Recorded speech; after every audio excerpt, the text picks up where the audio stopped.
दोस्तों आज की जो मूवी है उसका नाम ऑल इज लॉस्ट है, जो कि 2013 में रिलीज हुई थी। दोस्तों इस मूवी में एक बूढ़ा आदमी को दिखाया गया है जो कि समुद्र में फंस जाता है और उसने कैसे अपनी जान बचाई, ये इस मूवी में हमें दिखाया गया है। तो आइए दोस्तों वीडियो स्टार्ट करते हैं। दोस्तों इस कहानी की शुरुआत में हमें दिखाया जाता है कि एक लाल कंटेनर जो कि पानी में तैर रहा होता है। दोस्तों अब हमें इस कहानी के मेन कैरेक्टर को दिखाया जाता है जिसका नाम रॉबर्ट होता है और वो यहाँ फिशिंग करने के लिए आया होता है। और जब वो एक दिन अपनी बोट में सो रहा होता है तभी उसे पानी की आवाज आती है और जब उसकी आंख खुलती है तो वो देखता है कि उसकी बोट में पानी बढ़ता जा रहा है। इसके बाद वो जल्दी से डेक पे जाता है ये देखने के लिए कि आखिर ऐसा क्यों हो रहा है। तभी वो देखता है कि उसकी बोट से एक कंटेनर टकरा गया है और ये वही कंटेनर है जिससे हमने कहानी की शुरुआत में देखा था। अब उसे जल्दी से उस कंटेनर को अपनी बोट से अलग करना होगा, नहीं तो पानी बढ़ता ही चला जाएगा जिससे वो और उसकी बोट दोनों ही डूब जाएंगे। इसके बाद वो एक स्टिक से उसे दूर करने की कोशिश करता है लेकिन वो कंटेनर अलग नहीं होता है। इसके बाद वो अपनी बोट में से एक सी एंगल लाता है और उस कंटेनर पे बांध देता है जिससे वो कंटेनर बोट से दूर चला जाता है और बोट से अलग हो जाता है। इसके बाद वो वापस उस कंटेनर पर जाता है और उस कंटेनर में जाकर अपना एंकर वापस ले आता है। लेकिन दोस्तों जिस जगह पर वो कंटेनर टकराया था वह अब छेद हो गया है और उसी के कारण इसकी बोट के अंदर पानी भर चुका है। इसके बाद वो अपनी बोट का वाटर पंप ऑन करता है लेकिन पानी भर जाने के कारण वो ऑन नहीं होता। जिसके बाद वो अपने टूल बॉक्स में से रखे सामान में से एक हैंड पंप बना देता है जिससे उस हैंड पंप की मदद से वो बहुत सारा पानी अपनी बोट से निकाल देता है। लेकिन उस छेद की वजह से अभी भी उसकी बोट के अंदर पानी आ रहा होता है। लेकिन अब यह रात हो जाती है और उसके लिए बोट में सोने के लिए कोई जगह नहीं होती है, इसीलिए वो एक झूला बनाता है और उस पे ही रात गुजार देता है। और अगली सुबह ये उस छेद को कारपेट की मदद से बंद कर देता है और इसके बाद ये रेडियो की मदद से सिग्नल भेजता है। लेकिन रेडियो भी पानी की वजह से खराब हो गया होता है और ये इसे ठीक करने की कोशिश करता है। ये अपनी बोट की बैटरी को रेडियो में लगा देता है और रेडियो ऑन भी हो जाता है। इसके बाद ये मैसेज भेजता है और जब इसका कनेक्शन किसी से होता है तभी इसके रेडियो का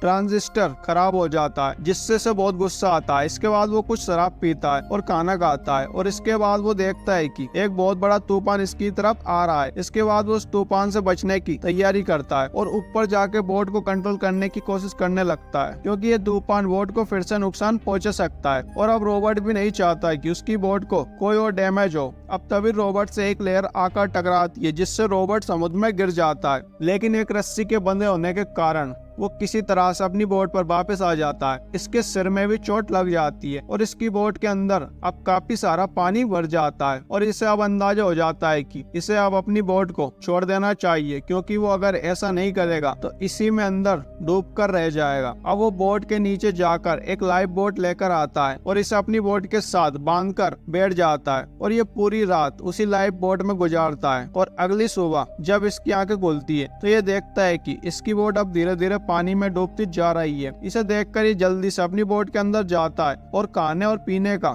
सामान ले आता है क्योंकि वहाँ अभी भी बहुत सारा खाना और पानी होता है। और अब ये वहाँ पर जितना भी खाने पीने का सामान होता है और एक फर्स्ट एड बॉक्स लेकर वापस अपनी लाइफ बोट में आ जाता है और बाद में उस रस्सी को काट देता है जो इसने अपनी बोट के साथ बांधी थी। और थोड़ी देर बाद इसकी बोट इसकी आंखों के सामने ही डूब जाती है। अब यहाँ इसके पास एक मैप होता है, ये उसको देखने लगता है और इससे पता चलता है कि ये शिपिंग लाइन के बहुत नजदीक है। शिपिंग लाइन का मतलब जहाँ से रोज शिप गुजरते हो और वो आज दिन भर शिप का इंतजार करता है लेकिन उसके सामने से कोई भी शिप नहीं गुजरता। जिसके बाद एक बार फिर से रात हो जाती है और एक बार यहाँ फिर से तूफान आ जाता है जिसे देखकर ये बहुत डर जाता है। इसे लग रहा होता है कि मैं बोट में बच नहीं पाया तो इस छोटी सी लाइफ बोट में कैसे बचूंगा। और होता भी कुछ ऐसा ही है, एक बड़ी सी लहर लाइफ बोट को पलट देती है लेकिन ये हार नहीं मानता और उसे सीधा करके एक बार फिर से चढ़ जाता है। ये रात भर इस तूफान में फंसा रहता है लेकिन ये किसी तरह से इस तूफान से बच जाता है। और अगली सुबह दिखाया जाता है कि तूफान अब थम चुका है और ये अपनी बोट में से पानी निकाल रहा होता है। अब यहाँ इसके पास जो पानी है अब वो भी पीने लायक नहीं है और इसके साथ उसका पूरा खाना भी समुद्र के पानी की वजह से साल्टी हो गया है। अब यहाँ ना तो इसके पास पानी है और ना ही खाने के लिए खाना और यहाँ इसके चारों ओर पानी है लेकिन ये सूरज की गर्मी भी बहुत तेज है जिससे इसकी बॉडी भी डिहाइड्रेट होने लग जाती है। इसीलिए अपने पास रखी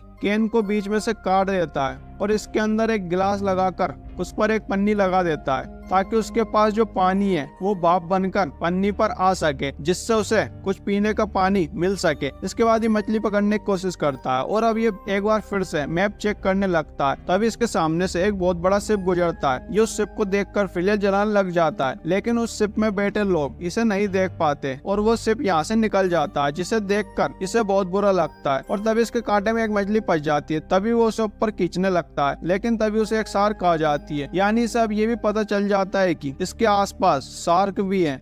अब रात हो जाती है और तभी यहाँ से एक और शिप गुजरता है। ये उसे देखकर एक बार फिर से अपने पास रखी फिलियर जलाता है, लेकिन ये लोग भी इसे नहीं देख पाते और एक बार फिर से इसकी किस्मत इसका साथ नहीं देती और अगली सुबह इसकी गिलास में पानी भर जाता है, जिसे पीकर इसे थोड़ी राहत मिलती है। अब ये फिर से एक बार मैप चेक करता है और इसे पता चलता है कि ये अब शिपिंग एरिया से काफी दूर आ चुका है, यानी अब इसके पास से और कोई शिप नहीं गुजरेगा। ये जानकर इसे बहुत बुरा लगता है और ये अंदर से पूरी तरीके से टूट जाता है, क्योंकि अब वो समझ जाता है कि उसे बचाने अब यहाँ कोई नहीं आएगा। इसके बाद ये हताश होकर बैठ जाता है और अपने पास रखी डायरी में अपने परिवार के लिए एक मैसेज लिखता है और उस मैसेज को लिखकर एक डिब्बे में डालकर समुद्र में फेंक देता है। और इसके बाद ये मायूस होकर रात भर बैठा रहता है। आज रात फिर से ये अपने सामने एक शिप को देखता है और ये उसकी तरफ हाथ हिलाने लगता है, लेकिन अब ये बहुत कमजोर हो चुका है और ना ही इसके पास अब कोई फिलियर है जिससे ये उन्हें सिग्नल दे सके। लेकिन तभी से आइडिया आता है, इसके पास यहाँ जो पेपर और पॉलीथीन है ये उन सभी को इकट्ठा करके उन्हें जला देता है ताकि उन लोगों को सिग्नल दे सके। लेकिन ये आग बढ़ जाती है और इसकी लाइफ बोट में फैल जाती है और इसकी लाइफ बोट भी जलने लग जाती है, जिसे देखकर ये नीचे पानी में कूद जाता है। अब पानी में आते ही इसे शार्क का डर लगने लगता है और उसे लगने लग जाता है कि अब वो नहीं बचेगा और वो पूरी तरीके से हार मान लेता है और अपनी आंखें बंद कर लेता है। लेकिन जब ये अपनी आंखें खोलता है तो वो अपनी बोट के पास एक लाइट देखता है जो कि शिप की होती है, यानी उन्होंने आग देख ली होती है। और ये देखकर वो जल्दी से ऊपर आने लगता है और जब वो ऊपर आता है तभी उस बोट में से उसे ऊपर खींचने के लिए एक हाथ आता है और उसे ऊपर खींचने लगता है और इस तरीके से उसे बचा लिया जाता है। और दोस्तों इसी के साथ इस मूवी का एंड हो जाता है। तो दोस्तों आपको ये वीडियो कैसी लगी हमें कमेंट में जरूर बताना। दोस्तों और भी ऐसी वीडियोस के लिए हमारे चैनल को अभी सब्सक्राइब कर लो। Thank you.